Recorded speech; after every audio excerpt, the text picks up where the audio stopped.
What is up, all of my beautiful freaking people? Welcome back to another episode of FML Talk. Y'all buckle the fuck up today because Kerry Rose is here with me and we are diving into a series of unfortunate men. Welcome to FML Talk. Oh my god. Wait, how old was the other girl? 19. Can you believe that shit? Hey, this is Gabrielle Stone. Good book? I did not do chapter 6 yet. He did what? 48 hours? What a dick. Yeah, but have you seen all the photos on her Instagram? And this is FML Talk. Oh, no, she didn't. Y'all know I love a good self-love cocktail and occasionally an actual cocktail. I have always notoriously hated the taste of alcohol and needed it disguised in a good mixology cocktail until I discovered Neft. Because Neft is a premium vodka in its purest form with non-GMO rye, it has a light taste full of character. Not only is Neft one of the best tasting vodkas I've ever had, it also comes in the cutest packaging I have ever seen. Their unbreakable barrel keeps it chilled for up to 6 hours, making it the perfect drink to take just about anywhere. Join me in adding a little actual cocktail into your self-love cocktail with Neft vodka. Cheers! I do want to make everyone aware that we have a trigger warning in this episode. Towards the end, we do talk about mental health and suicidal ideation. You guys, when I tell you you are going to have to read this book, you will be convinced after the stories you're about to hear from Kerry on this episode. I met Kerry in a very awesome, roundabout, universally divine way. And her book is How I Found Self-Love in a Series of Unfortunate Men, which besides the fact that it's a genius fucking title, it's the stories in here are insane. If you think my Eat, Pray, FML journey and the men that I encountered and dealt with were something, you have not seen anything yet. My jaw was on the floor filming most of this episode. I cannot wait for you guys to meet Kerry, and I know you're going to want to get this book. So let's jump in. Kerry Rose, welcome to FML Talk. Thank you for having me. Oh my God, I'm so excited to dive into this interview today. But first we need to talk about the ridiculous way that we met. It's crucial. We have to talk about it. I was at Aroma Cafe, which is like a well-known, hot spot in Studio City. And I'm standing in line with my friend and you come running over to me. And the first thing you say is, "Do you believe in science?" And I'm like, "Bitch, do you know who I am?"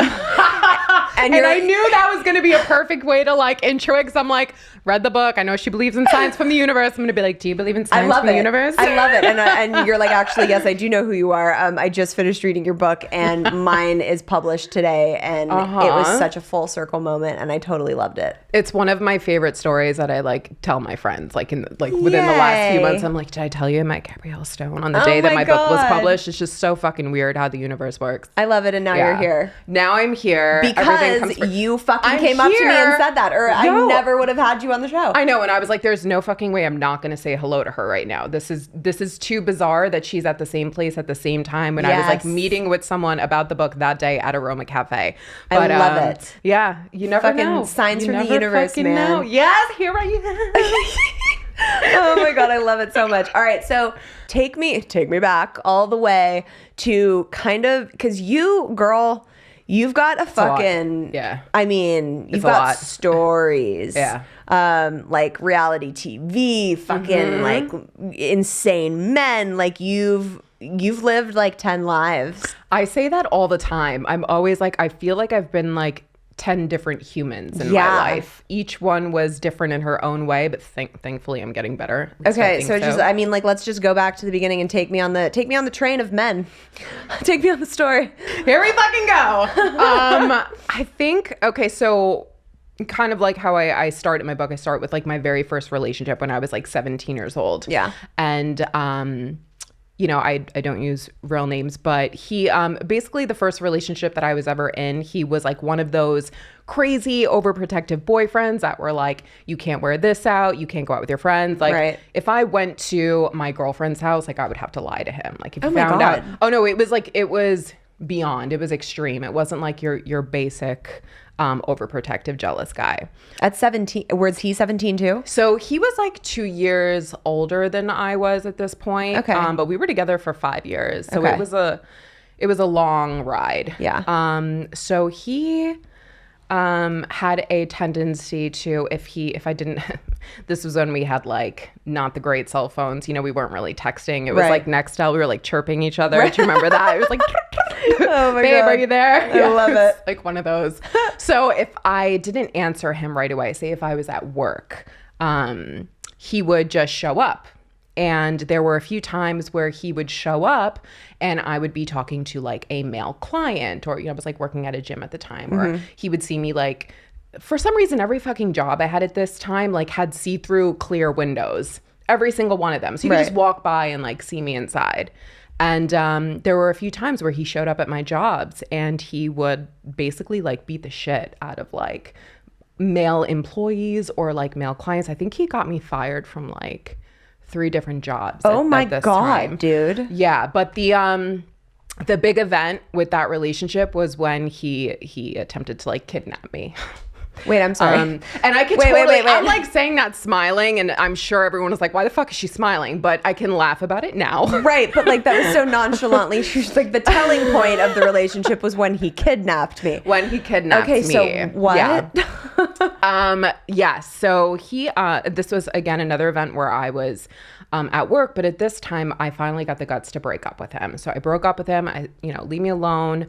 And he couldn't get in touch with me for about, I would say, a week. And I think he got into panic mode and he decided to show up at my new job. And I happened to be outside. This is when I smoked cigarettes. So I happened to be outside having a cigarette with 2 of my guy friends outside the gym. And literally, I mean, this sounds like it's from a movie because it's a white van, but literally he pulls up in a white van with like, did he own a white van or did he rent this white van? He owned this white van because he had like a painting company at the time, so he always had all his equipment. So red flag number 1, he owned a white van. He owned a white van. Just, old school kidnap style. He pulled up in the white van. Oh my God. But really though, it was like one of the scariest fucking things that ever happened to me. He pulled up in the white van. He had his cousin and one of his other best friends in the front that were both fucking crazy. It was like an Italian guy from Brooklyn that grew up with like not a great, family. Yeah. So my ex at the time and his friend picked me up. One of them picked me up by my ankles. The other one picked me up by my arms, literally threw me in the back of the van. Oh my God. Threw me in the back of the van, closed the door, and then they went straight for my 2 guy friends and maced them, beat them to a pulp. They both wound up in the emergency room that day. It turned into, I had to get an order of protection. But once I was in the van, I actually thought that might be, I didn't know what he was capable of at this point. I said, okay, well, he's like going to kill me. Like he's going to drive me somewhere and he's probably going to kill me. I don't know what's going to happen. But he wound up just begging and pleading in the back of the van for me to stay with him. And he just sounded, I'll never forget, like he was just like, why didn't you call me back?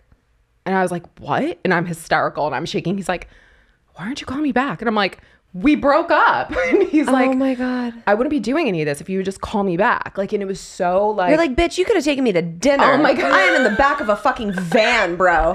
Oh my God. Yeah. It was a little, when I think back on it now, like how relaxed he was about the whole situation, like how he just literally beat up 2 of my friends, sent them to the hospital. I think one of them wound up with like 2 broken ribs. Oh my God. Yeah, and just how nonchalant he was about it. And then he just dropped me off in the corner like of my house and was like, make sure you pick up the phone next time. Oh my God. Yeah, but that we took care of that after that. We got an order of protection. Yeah. And unreal. It was that was my first boyfriend, my first like real boyfriend. You're like, and that set the stage. That for where we're about to travel to next. Oh my God. Yes. That was the first event. And I think after that was okay. So this is chapter 2. Okay. I believe so. This is okay, wait, first of all, let's just, I'm gonna talk about this in the intro, I guess, now that I'm saying it, but all the stuff we're talking about, you wrote a fucking book about. Yeah, it's called Series of Unfortunate Men. Yes, I have posted about it on my Instagram before. Yes, I you know did. A few of my readers have read it. I'm sure a lot more of them will be reading it after this episode. Probably, yes. Genius title. Thank you so much. You're so welcome. Thank you Okay, so sorry, much. continue. I love saying it every time I say it. I'm like, Chapter it's 2. so good. But so chapter 2, this is also another guy from Brooklyn. Okay, so Brooklyn's Brooklyn a problem. is, I mean, Brooklyn is definitely a fucking problem. I mean, it's probably not the same now, but the Brooklyn that I grew up in, you know, I'm 36. So the Brooklyn that I grew up in, you know, you grow up really fucking quick, you know, by like 12 years old, 13, you're smoking cigarettes, you're smoking weed.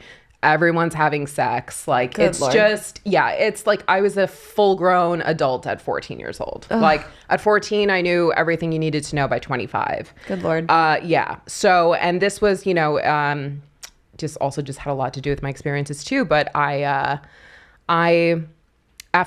this guy, I didn't even really give myself time to heal. I didn't really know what that was at the time. I was just like, I want a boyfriend again. Right. So I get into a relationship with this guy who was very well known in the neighborhood. Mm-hmm. And I was working at the bar, like the neighborhood bar at the time. And he would always come in and hit on me. And I was just not fucking having it. Like, just not my type at all, like physically or anything.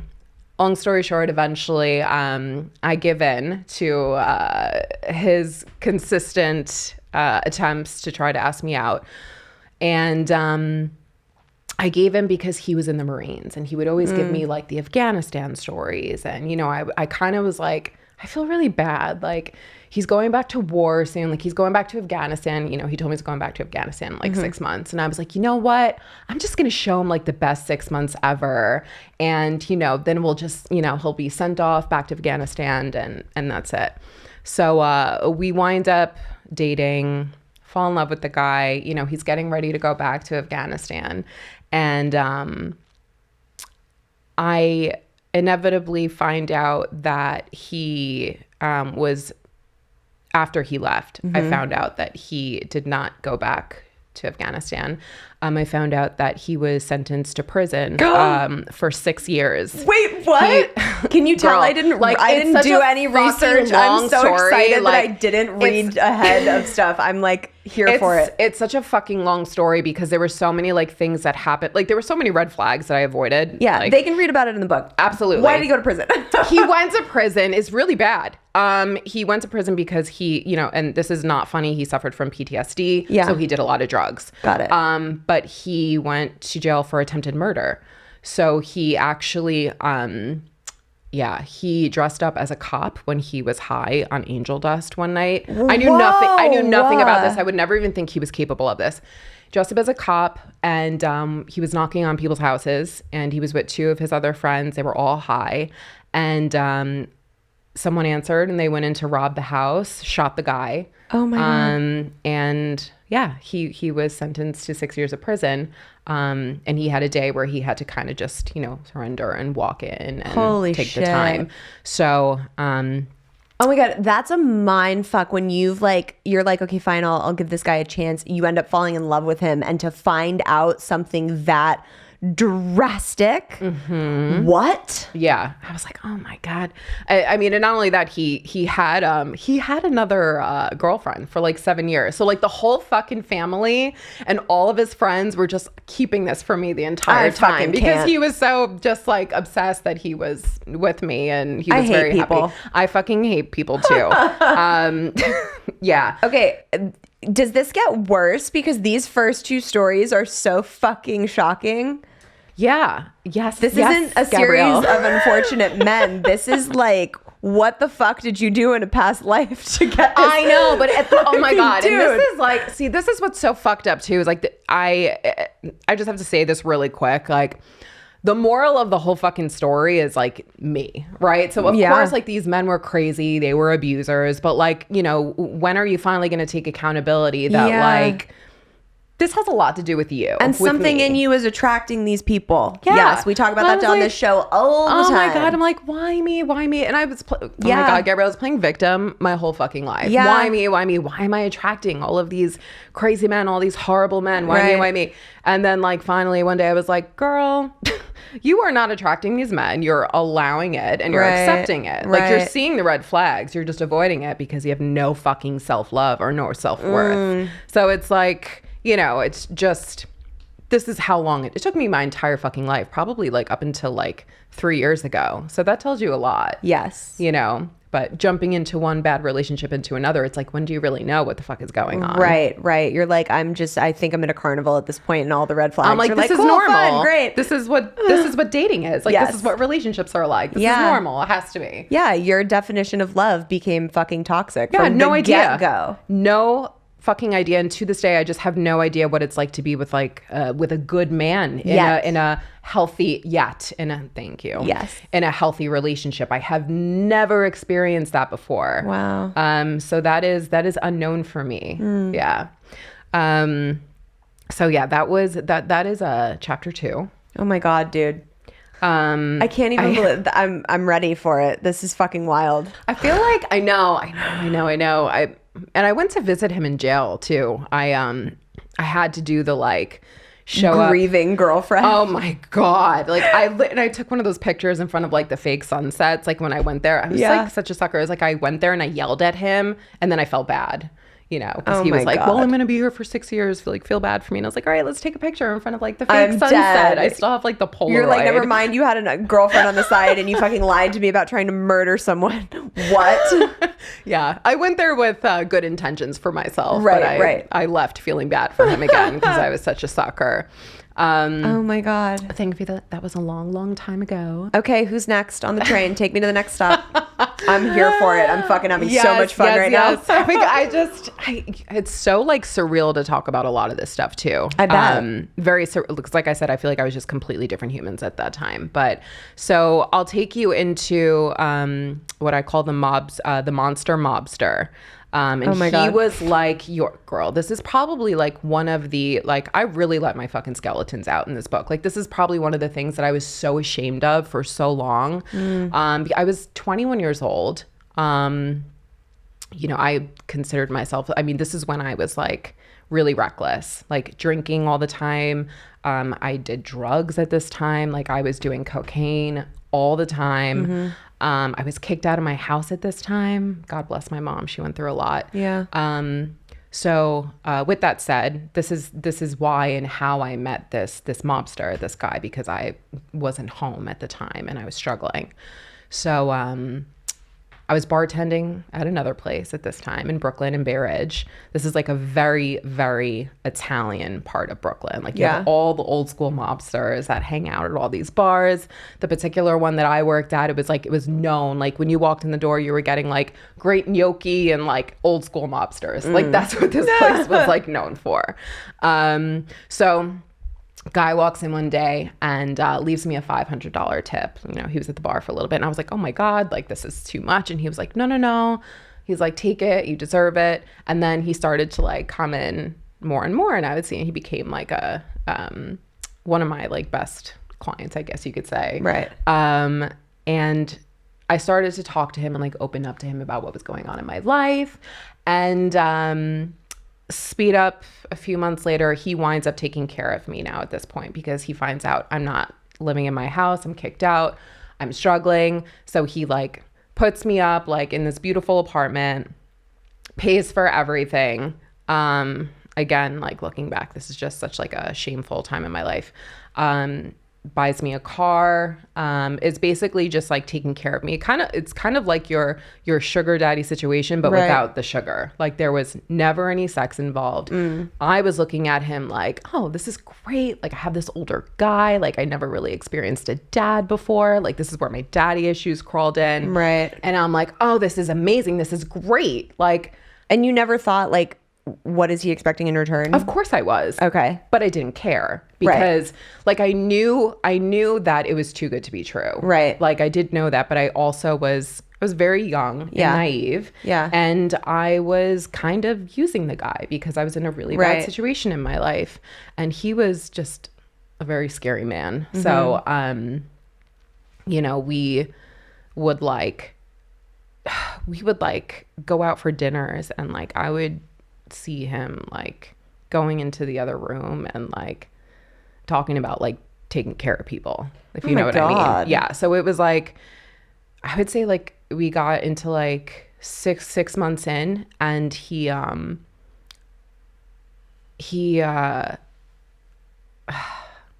I went out with my friends one night, and this was like 6 months in, and the next day I get a phone call from him, and he's like, hey, I heard you were out like with these guys last night. And I was like, oh yeah, I was out with like a couple of my guy friends. Why? You know, I was like, we're not dating. Like, why do you care? And he was like, oh, he's like, well, I left you a gift on your porch. And I was like, you left me a gift? And like, he was known to like leave me like little gifts, like jewelry and stuff like that. And I was like, okay, this like is making me feel really uneasy. Like something. It's making me feel really uneasy. Yeah, it's like making me feel really uneasy. So I was like, well, what is it? And he was like, well, you might want to go get it before your mom sees it. And this is like, I'm back home at this point now. My mom let me back. And so I go and like open the door, and like I see like this little like paper bag on the stoop. And he's like, did you open it yet? And I'm like, no, I'm about to. And he was like, all right, why don't you call me back like when you're done? And I was like, no, stay on the phone. So I like go to like open it, and I hear like shaking inside, and there was clearly like there was a jar in there. So I like go to like take out the jar, and I like literally like froze. There was teeth in the jar. Oh my God. So he's like, do you see it yet? Do you see it? And I was like, what is this? Like, this is not funny. And he's like, those are your friend's teeth from last night. I started like I feel like oh my God, that feeling like when he said that, I was like in shock, but I felt like I was going to throw up, but I was like terrified at the same time. And I like left it there, and I ran back in the house, and I was like, is this really like, did you really do this? And he was like, yeah. He was like, I don't want you hanging out with other guys. He's like, what do you think this is? And I was like, well, we're going to have to like talk because I don't ever want to see you again. And he was like, okay. He's like, you don't want to see me again? He's like, prepared for your life to be like a living hell. Oh my God. Yeah, like literally I told him, I said, please, let's just meet up and talk. And I remember I met up and I talked with him, and he was like, I want everything back. And I was like, fine, no problem. Yeah. And he was like, I want all the money that I gave you. And I was like, well, I can't do that. And he was like, well, then you're going to have to pay for it. And I was like, what do you mean? So he basically just started threatening my family. Oh my God, like dude. It was just like, literally, you know, imagine like I was like 22 at this point, like a 22-year-old, like trying to figure out all of this. And my poor mom, like my mom has been through all of these men with me. Yeah. You know, like single mom, like she is just, I don't even know how she survived all of this with me. Dude, I'm going to make my mom listen to this episode and be like, my shit is not that bad. Oh, yeah. Not that bad at all. Not that bad at all. I mean, I really put my mom through hell. She had good reasons for kicking me out at that time. But yeah, just, you know, with this one to seal it up. Again, second order protection against this guy. He didn't leave me alone for quite some time. Like even like a few years later, like he would like do little things to be like, I'm still here, you know, just. Oh my God. Yeah. My poor mom, we would just get constant threats and things like that. All kinds of things were happening. Our tires would be slashed. Terrifying, dude. That was the scariest one. Did you ever talk to your friend who no longer had teeth again? Yes, I did. What did he do? Yeah. He was terrified. Yeah, he was terrified, and I never spoke to him again after that day. I talked to him, but I was like, hey, like I don't know what to tell. Like I really don't know what to. And he was like, it's not your fault. He's like, just stay away from that person. Like clearly, like that guy is very dangerous. He's like, and you've always known this. Did he explain to you how they like extracted the teeth from his mouth? Oh my God. Mm-mm. Oh my God, that's fucking terrifying, dude. It was like, there was like 4 teeth in there. So I'm assuming. Yeah, like what you see in fucking movies when they take pliers and rip people's teeth out. I'm hoping that I didn't ask him if he was going to offer the information, then I would have. Right. I'm assuming that they just hit him or Like knocked his teeth out. or just like knocked his front teeth out. Oh my God, yeah. dude. I can't even imagine. So that was the Monster Mobster. But again, there's so much more to that story. Yeah, I'm that sure. has a lot but to do people with can me. go read the book for exactly. that. I don't want you to Exactly. give too much away. Okay, so when did the reality TV come in? Right after this. Okay, And so take me how that even started, what show you ended up on. So this was like a very, this was really interesting because I've always worked in TV and production, like straight out of college, interned with MTV, got a job right away, always worked in TV. So at that time, I was actually a casting associate for Jersey Shore. Oh my God. It was the first season before it even came out. And this is like back in the day, like in Manhattan, there was like a block where like all the casting associates worked. You had like VH1 up the block, MTV. And my boy Scotty from VH1 called me. He's like, do you have any girls, trying out for Jersey Shore? He's like, I need like, like trashy kind of like East Coast girls for this new show on VH1. I'm like, yeah, I have a few. I'll come walk them over. Right. Walk them over to him. And they actually thought that I was one of the girls, like one of the TV producers. And I was like, absolutely fucking not trying out for the show. They're like, come on, it would be funny if you did a video interview. Long story short, I wind up getting picked for the show. My friend calls me. I was like, are you fucking kidding me right now? Are you joking? And he's like, no. He's like, they like literally picked you for like one of the 25 girls for the show. And I'm like, who is this guy? So he shows me a picture. I'm like, oh, he's cute. I'm like, oh, I know who that is. He's on this other show. He was on another show and got a spinoff. Okay. His name is Frank the Entertainer. Oh, yeah. Yeah. He was on all the I Love Moneys, I Love New York. Yeah. He was the guy that lived in his basement. What was the show called? Are you ready? Fucking humiliating. It's called Frank the Entertainer in a Basement Affair. Dead. So let me elaborate, right? Wait. So of course I didn't know the title of the show before I went on it because I probably would have been like not fucking doing it. Right. We found out the first elimination, all the girls are standing there and he's going to like hand out his first key and he's like, the key to the basement. Will you accept the key to my basement? And we all look at each other and we're God. like, no, they did not do this to us. Oh my God. Yeah. So I wind up doing it. It was honestly an amazing experience. Like I do not regret it at all, even though the show just sounds fucking ridiculous. Yeah. But I was a good girl because I know what these fucking editors do. I know what they can do in post. The producers, they're fucking evil on these dating shows. So thankfully I knew because I've worked in TV before. I remember the producers coming up to me and they're like, Kerry, you got to give us more. Like, you're not getting drunk. You're not sleeping with Frank. You're not fighting with the girls. And I'm like, you can send me home. Like, I want to work after this. So go for it.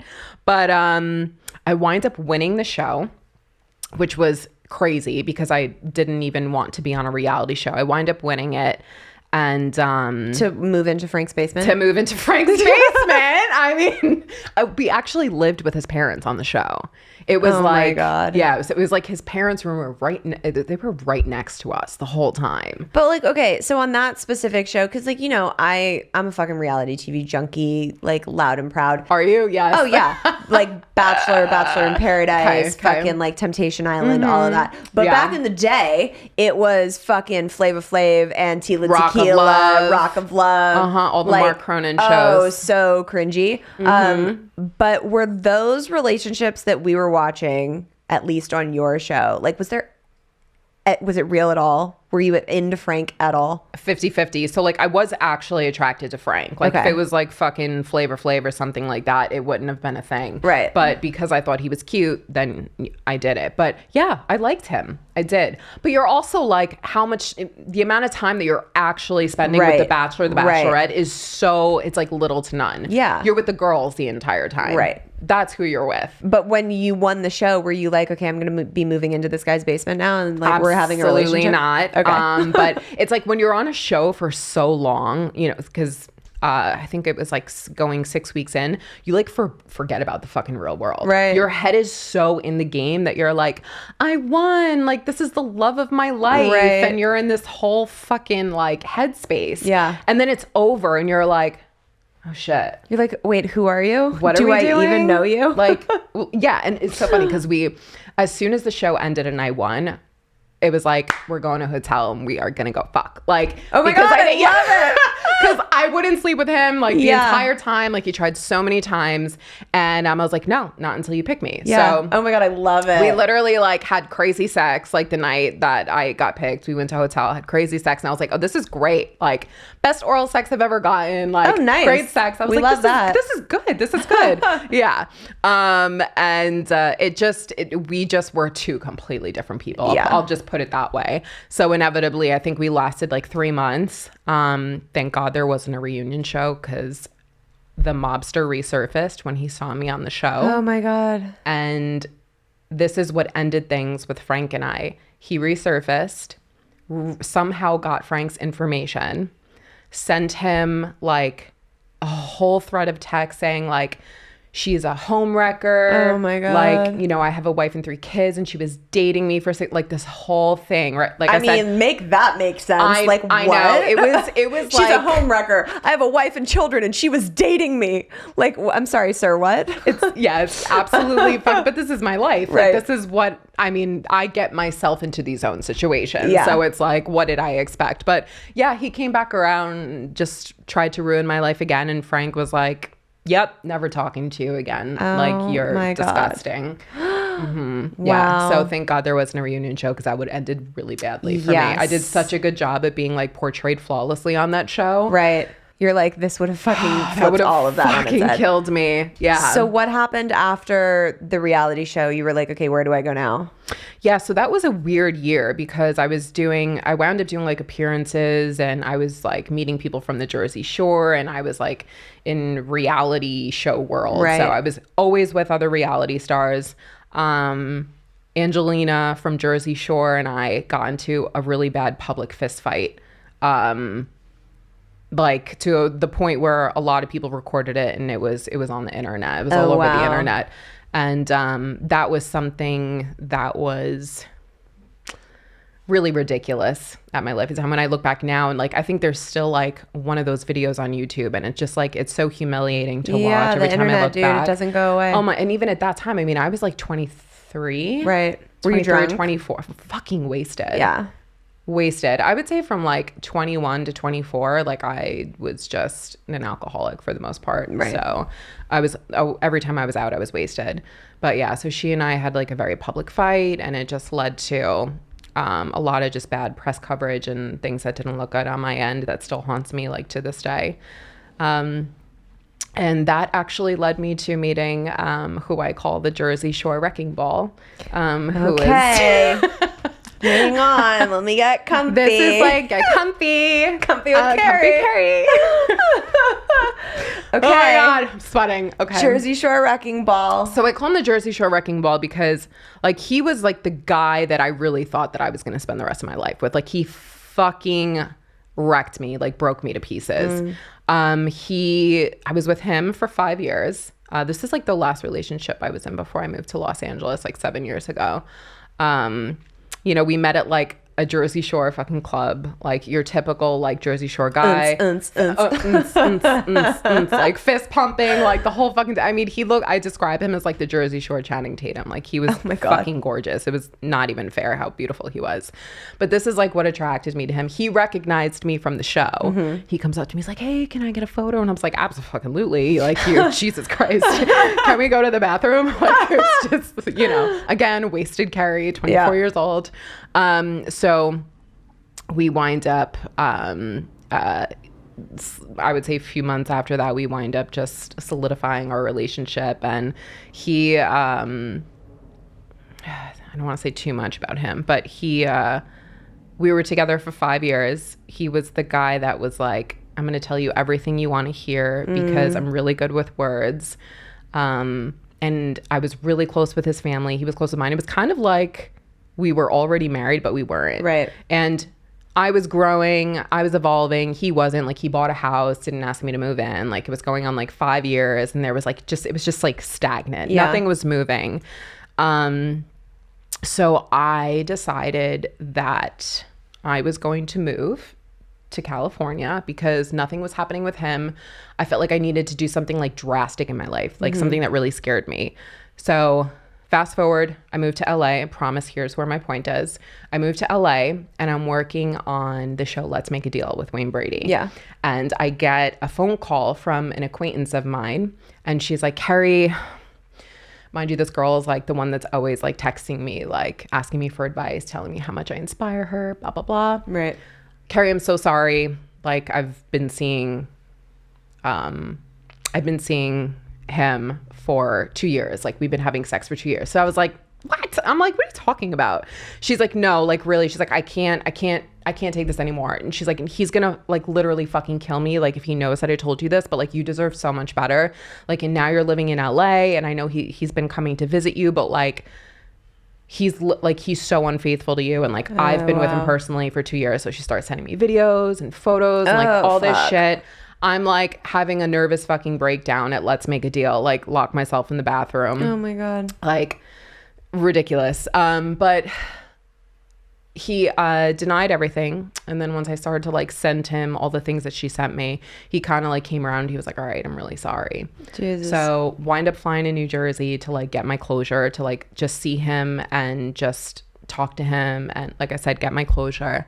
And he admitted that he slept with like over 25 women. Oh like my he was God, like, because he told me, he's like, I've been unfaithful like the entire relationship. And I was like, okay. I was like, how many women have you been with? And he's like, I don't even know. He's like probably 25, 30. Wow. And I just wanted to fucking throw up. Yeah. But it's like that man was like my everything. Yeah. Like he was, just hearing all of that, he was my everything. Everything in my life was like based, it was all about him, so that was horrible. But I wound up going back to work like 2 weeks later after I had a nervous breakdown, and Wayne, he comes up to me, he's like, so can we finally get that dinner? And I'm like, abso-fucking-lutely. I'm like, let's do it. Let's go. Wait, stop. And so you went on a date with Wayne Brady? Yeah. I'm dead. Yes. So I was like, you know what? I'm like, this isn't so bad. And like, he's just amazing. Like, he's just such a great human. So, I wind up like getting close with him, and, we went out on a few dates, and, yeah, that was the beginning of my LA dating experience. He was like one of the first guys that because he would ask me out like for dinner and stuff. And I was like, no, I'm in a relationship. I'm going to be faithful to my boyfriend back in New Jersey. Yeah. Oh my God, girl. Okay, so I don't want you to give too many of the stories from the books away. Yes, but yes. if that There's wasn't many more. If that wasn't a fucking teaser to read the goddamn book, I don't know what is. Like, holy shit. Okay, so my first question is, have any of the men read the book that you know of? This is so fun. It's like all the questions that I always get in interviews. You're welcome. I love this. You're welcome. Yes. So thank God I haven't heard from a few of them, but I had to reach out to a few of them in the beginning to see if I could actually use their names, because there were two in particular that I was like, oh, I'm still kind of like in a decent relationship with them. But everyone was like, absolutely not. So I know Kidnapper. I know that he read it and his whole family. And have you like heard anything about it? Yep. Yes. Can you tell me that?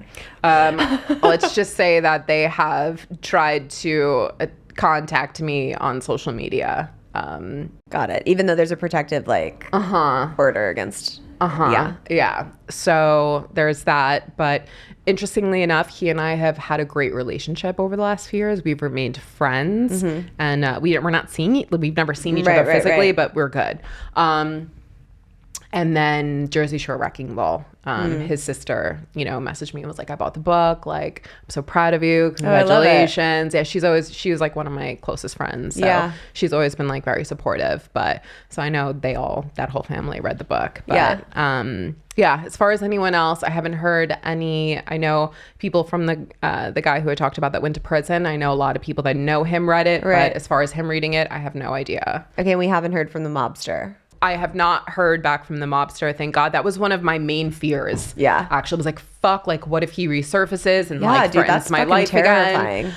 That was probably, you know, I've been talking to my therapist throughout this whole thing. Like before my book came out, I was talking to her like twice a week. I was like, they're all gonna come after me. Like, even though I don't say their names, it was like one of the scariest and best decisions I've ever made. Like, I'll put it that way. That's fucking incredible. And I know on your social media platforms, you're really open about your mental health journey. Mm-hmm.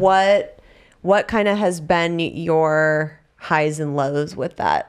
So I think anyone who reads my book will understand like why I had a mental health crisis, and the mental health crisis is what actually is where that's how my book was born. Yeah. I about 2 years ago, well, I will say this, at a very young age, I attempted suicide when I was around 13 years old. So later on in life, you know, I've never had thoughts or anything like that again, but this thing that happened to me about a year and a half ago, it was like my subconscious was basically like, girl, we need to fucking deal with this shit now. Like, otherwise, like, we're gonna lose our mind. I started experiencing, I didn't even know this was a thing, nocturnal panic attacks. So it's basically like, I would only experience it like if I was sleeping. I wouldn't get them during the day. Oh, interesting. But it's like the worst fucking feeling. It is like you're having a heart attack and a stroke at the same time, but like you feel out of control. It's almost like, oh God, it's people who have panic attacks will understand. Yeah. But I started getting them every single fucking night. So like I was scared to sleep. I wasn't sleeping, and then it would just leave this debilitating anxiety throughout the day. So after a few weeks of this, I was gone. Like Kerry was just no longer there. I was getting professional help. I like checked myself in at one point. Like I was done. Like I was like, I cannot fucking do this anymore. Because at this point it was like, and I always say this to people because I'm such like a mental health advocate now. People are always like, I don't understand how people can just like give up, or like, I don't understand how people just want to take their lives. Like that's so selfish. Like, don't they think about other people? But unless you are ever really in that state of mind, and it's so hard to understand because there's who you were is gone. Right. Like that person doesn't exist anymore.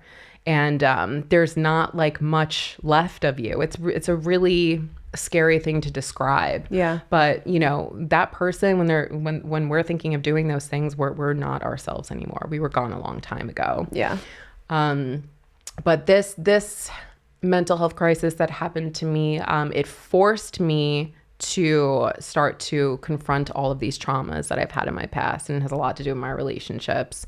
And it forced me to start healing and go to therapy, and I went to hypnotherapy, and I just believe that I'm just so happy that it's becoming that people are talking about it now, because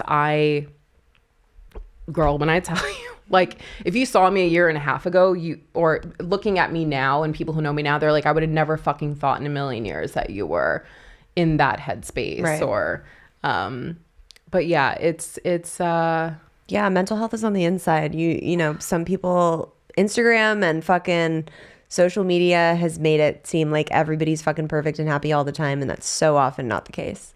Oh yeah, like almost never. And I feel like that I used to be that girl. Like if you knew me 5 years ago, I was just constantly I was constantly looking for validation, constantly posting like extremely photoshopped photos. Right. Trying to constantly prove to everyone how happy I was. And now I'm the complete opposite on my social media. Like if you go on my page, you're like, that's literally exactly who she is. Right. Like I don't hold back anything anymore. I do not give a fuck. Yeah. Like validation means absolutely nothing to me. So I really just kind of want to teach these younger girls, because can you fucking imagine? And I talk to, you're younger than I am, but like, for me in junior high school, like we just had like magazines and stuff like that to look through. And I remember like I was like so fucking bullied at that time and so insecure. I don't think that I would have made it if there was social media at that time. Same. I don't think I would have fucking survived. Yeah. I'm so scared Like, just for some of these. The younger generations that are growing up in it, it's devastating what it's doing to their mental health and their image of themselves.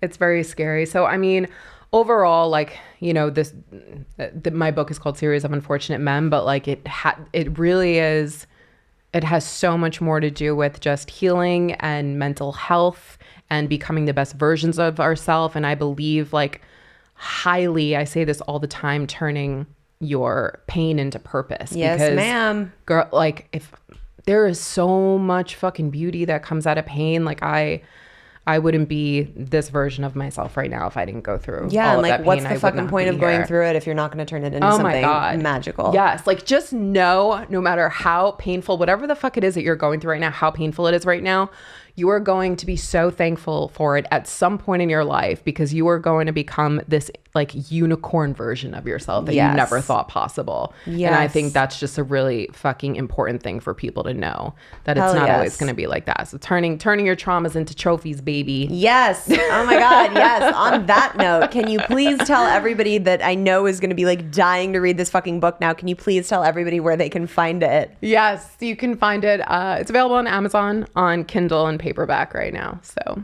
are you going to do an audiobook in the future? I do want to do an audiobook. Yes. Like, now that I'm telling stories on TikTok, everyone's like, why don't you fucking tell your story? You're so good at it. Oh, let me like hook you up so you can do it independently and like make please some show more. me how to do this. Oh my God. Yes.